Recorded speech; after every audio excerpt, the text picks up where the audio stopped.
சங்கர் அவர்களுடைய இயக்கத்தில் 1996ஆம் வருடம் வெளியான திரைப்படம் தான் இந்தியன். அதாவது நாட்டில் நிலவும் லஞ்சத்திற்கு எதிராக சுதந்திர போராட்ட தியாகி ஒருவர் பொங்கி எழுந்து அதிகாரிகளை களையெடுப்பது தான் அந்த படத்துடைய கதை.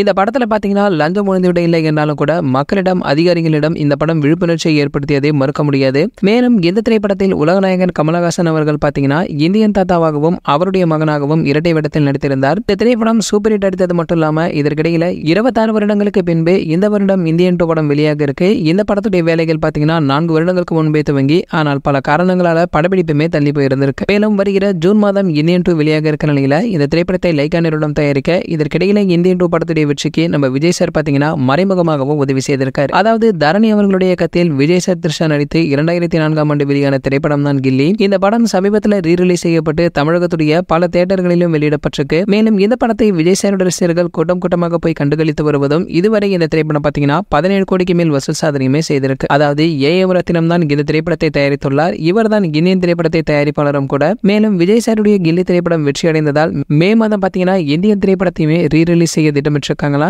இந்த திரைப்படம் வெளியாகி 26 வருடங்கள் ஆகிவிட்டதால 2K கிட்ஸ் யாருமே இந்த திரைப்படத்தை பார்த்திருக்க வாய்ப்பில்லை. அதனால இந்த திரைப்படம் நல்ல வரவேற்பு கிடைக்கும் என எதிர்பார்க்கப்பட்டிருக்கு. சரி, ஓகே, இது போன்ற சினிமா பற்றி வெளியாகும் அனைத்து செய்திகளை நீங்க உடனே தெரிஞ்சுக்க நம்மளுடைய தளபதி 360 நம்ம சேனலை சப்ஸ்கிரைப் பண்ணிக்கங்க. பக்கத்தில் உள்ள பெல் ஐகானை கிளிக் பண்ணிட்டீங்கன்னா நீங்க நம்ம வீடியோவை மிஸ் பண்ணாம பார்க்கலாம்.